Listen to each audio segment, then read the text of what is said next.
ஒரு மர்மமான பயணம். சென்னை எப்போதும் பரபரப்பாக இயங்கும் ஒரு மாநகரம். அங்கே ஒரு நடுத்தர குடும்பத்தில் பிறந்த கார்த்திக் தனது 25வது வயதில் ஒரு பெரும் ஐடி நிறுவனத்தில் பணிபுரிந்து கொண்டிருந்தான். அவனது வாழ்க்கை சீராக போய்க் கொண்டிருந்தது. ஒரு நாள் அவனுக்கு ஒரு மின்னஞ்சல் வந்தது. அது அவனது தாத்தாவின் நண்பர் திரு ராமநாதன் அனுப்பியிருந்தது. அந்த மின்னஞ்சலில் கார்த்திக்கின் தாத்தா சமீபத்தில் மறைந்து விட்டதாகவும், அவருக்கு சொந்தமான ஒரு பழமையான பங்களா ஊட்டிக்கு அருகில் இருப்பதாகவும், அந்த பங்களாவை ராமநாதன் கவனித்துக் கொண்டிருப்பதாகவும் குறிப்பிடப்பட்டிருந்தது. மேலும் அந்த பங்களாவில் சில அதிமுக்கிய ஆவணங்கள் இருப்பதாகவும், அவற்றை எடுத்துச் செல்ல கார்த்திக் வர வேண்டும் என்றும் அழைப்பு விடுத்திருந்தது. கார்த்திக்கிற்கு பெரும் வியப்பாக இருந்தது. தனது தாத்தாவுக்கு ஊட்டி அருகில் ஒரு பங்களா இருப்பதே அவனுக்கு தெரியாது. அவனது பெற்றோரை கேட்டபோது அவர்களுக்கும் அது பற்றி முழுமையாக தெரியவில்லை. தாத்தா மறைந்த பின் அவனது குடும்பத்தில் ஒரு நிம்மதியற்ற சூழ்நிலை நிலவியது. தாத்தாவின் சொத்துக்கள், குறிப்பாக அவர் செய்த வணிகம் குறித்து பல கேள்விகள் எழுப்பப்பட்டன. தாத்தா ஒரு காலத்தில் மிகப்பெரிய தொழிலதிபர். ஆனால் அவரது கடைசி காலங்களில் அவருடைய வணிகம் கடும் நஷ்டத்தை சந்தித்தது. அவரது நிதி நிலைமை பற்றி யாருக்கும் சரியாக தெரியவில்லை. இதனால் இந்த பங்களா செய்தி கார்த்திக்கிற்கு ஒரு மர்மமாகவே தோன்றியது. கார்த்திக் தன் மேலதிகாரியிடம் விடுப்பு கேட்டுவிட்டு ஊட்டிக்கு பயணப்பட்டான். அவன் பங்களாவை அடைந்ததும் ராமநாதன் அவனை வரவேற்றார். ராமநாதன் ஒரு வயதான ஆனால் கம்பீரமான மனிதர். அவரது கண்களில் ஏதோ ஒரு ரகசியம் ஒளிந்திருப்பது போல கார்த்திக்கிற்கு தோன்றியது. பங்களா மிகப்பெரியதாக இருந்தாலும் அது பழுது பார்க்கப்படாமல் பாழடைந்த நிலையில் இருந்தது. உள்ளே நுழைந்ததும் பழைய மரசாமான்களின் வாசனை கார்த்திகை சூழ்ந்தது. ராமநாதன் கார்த்திகை உள்ளே அழைத்துச் சென்று தாத்தாவின் அறைக்கு கூட்டிச் சென்றார். அந்த அறையில் ஒரு பெரிய மேசை இருந்தது. மேசை டிராயரில் ஒரு சிறிய பெட்டி இருந்தது. அந்த பெட்டியில் சில பழைய கடிதங்களும் ஒரு டைரியும் சில பத்திரங்களும் இருந்தன. அந்த கடிதங்கள் தாத்தா தன் நண்பர்களுக்கு எழுதியவை. அவை ஒரு மர்மமான புதையலை பற்றிய குறிப்புகளை கொண்டிருந்தன. அந்த புதையல் பல ஆண்டுகளுக்கு முன் காணாமல் போன ஒரு பெரும் வைர கலெக்ஷன் என்று குறிப்பிடப்பட்டிருந்தது. கார்த்திக் குழப்பமடைந்தான். புதையலா? வைர கலெக்ஷனா? அவனது தாத்தா ஒரு தொழிலதிபர். ஆனால் வைரத் தேடலில் அவருக்கு என்ன சம்பந்தம்? ராமநாதனிடம் கேட்டபோது அவர் புதையல் பற்றி தனக்கு எதுவும் தெரியாது என்று கூறினார். மேலும் இந்த கடிதங்கள் பழையவை என்றும் அவற்றை பற்றி கார்த்திக் கவலைப்பட வேண்டாம் என்றும் அறிவுறுத்தினார். ஆனால் கார்த்திக்கிற்கு ராமநாதன் மீது சந்தேகம் வந்தது. அவர் எதையோ மறைப்பது போல் உணர்ந்தான். அந்த டைரியில் தாத்தா தனது அனுபவங்களை, குறிப்பாக அவர் சந்தித்த சவால்களை பற்றி எழுதியிருந்தார். அதில் ஒரு குறிப்பிட்ட பகுதியிலே என் வாழ்க்கையின் மிகப்பெரிய தவறு ராமநாதன் என்று எழுதப்பட்டிருந்தது. இது கார்த்திகை மேலும் குழப்பியது. ராமநாதனும் தாத்தாவும் நண்பர்களாக இருந்திருக்க வேண்டும். ஆனால் ஏன் தாத்தா அப்படி எழுதியிருக்கிறார்? கார்த்திக் அந்த கடிதங்களையும் டைரியையும் எடுத்துக்கொண்டு சென்னை திரும்பினான். அவன் அவற்றை ஆராயத் தொடங்கினான். அந்த கடிதங்களில் புதையல் ஒரு பழங்கால கோவிலில் மறைந்திருப்பதாக குறிக்கப்பட்டிருந்தது. அந்த கோவில் ஒரு மன்னரால் கட்டப்பட்டது என்றும் அது பல மர்மங்களை உள்ளடக்கியது என்றும் குறிப்பிடப்பட்டிருந்தது. அந்த கடிதங்களில் ஒரு வரைபடம் இருந்தது. அது ஒரு மலைப்பாதையையும் ஒரு குறிப்பிட்ட கோவிலின் இடத்தையும் குறித்தது.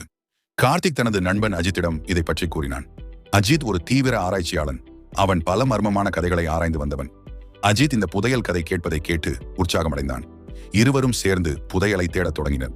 அவர்கள் அந்த கோவிலை அடைய பல சவால்களை எதிர்கொண்டனர். வழியில் அவர்கள் ஒரு பழங்கால குறிப்பை கண்டனர். அதில் புதையல் ஒரு இருண்ட ரகசியத்தை பாதுகாக்கிறது என்று எழுதப்பட்டிருந்தது.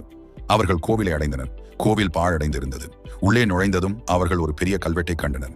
அதில் இந்த புதையல் ஒரு பெரிய பாவத்தின் விளைவு, இதை தேடுபவர்கள் பெரும் ஆபத்தை சந்திப்பார்கள் என்று எழுதப்பட்டிருந்தது. கார்த்திக் குழப்பம் அடைந்தான். பாவமா? என்ன பாவம்? அவர்கள் கோவிலின் உள்ளே ஒரு மறைந்த பாதையை கண்டனர். பாதை இருட்டாக இருந்தது. உள்ளே நுழைந்ததும் அவர்கள் ஒரு பெரிய நிலவரையை கண்டனர். நிலவரையின் நடுவில் ஒரு பெரிய சுவரில் ஒரு கல் இருந்தது. அது ஒரு பெட்டியை போல் இருந்தது.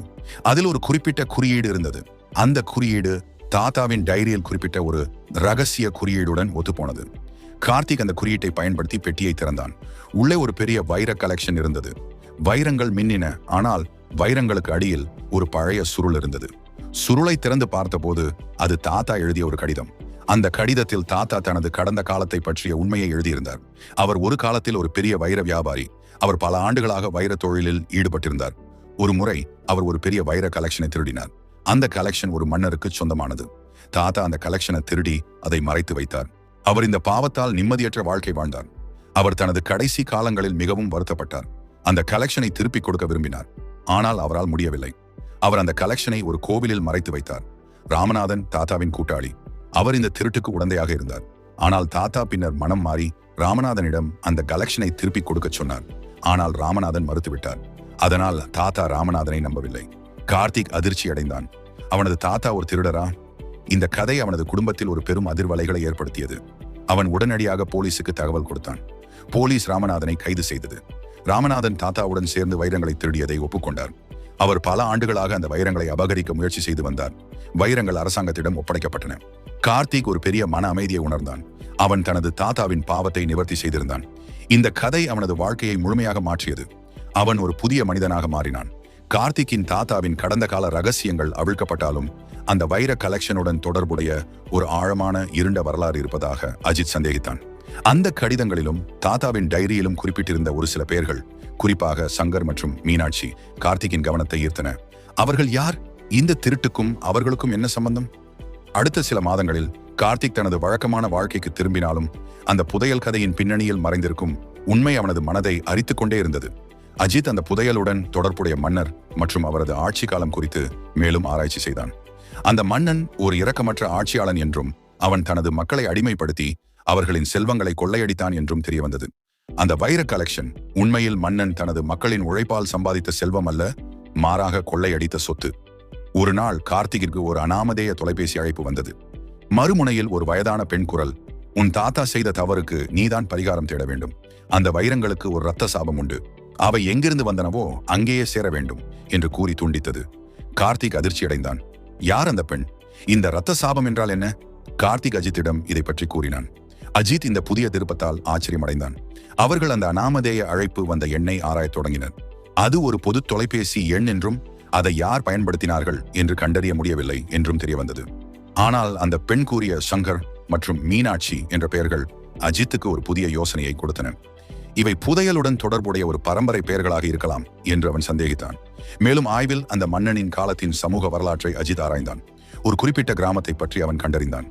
அந்த கிராமம் மன்னனால் அழிக்கப்பட்டது என்றும் அதன் மக்கள் கொல்லப்பட்டனர் என்றும் தெரிய வந்தது.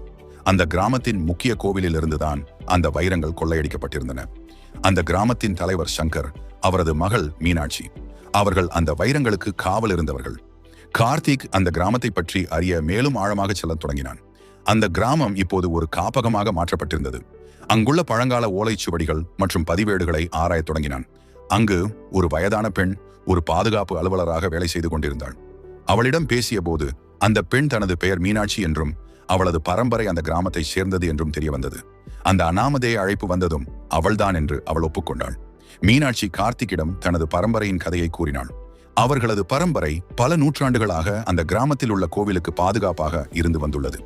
அந்த கோவிலில் உள்ள தெய்வத்தின் சக்தியால் அந்த வைரங்கள் பாதுகாக்கப்பட்டு வந்தன.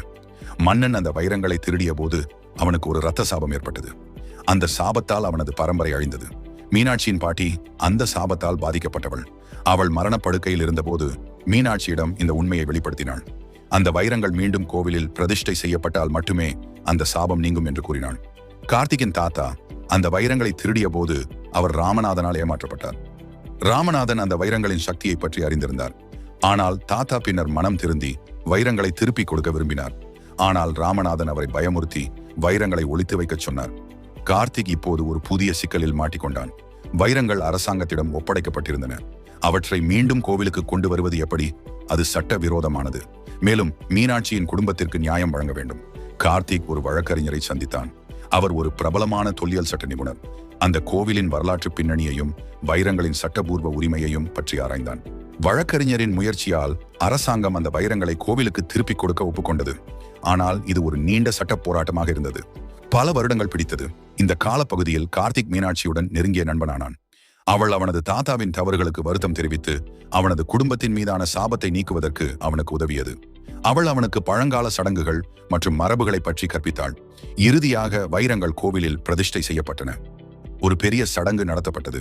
மீனாட்சி மற்றும் அவளது குடும்பத்தினர் மிகுந்த மகிழ்ச்சி அடைந்தனர். அவர்கள் தங்கள் பரம்பரைக்கு நியாயம் கிடைத்ததாக உணர்ந்தனர். இந்த கதை பலரின் கவனத்தை ஈர்த்தது. மக்கள் பழங்கால கலைப் பொருட்களை பாதுகாக்கும் அவசியத்தை பற்றி அறிந்து கொண்டனர்.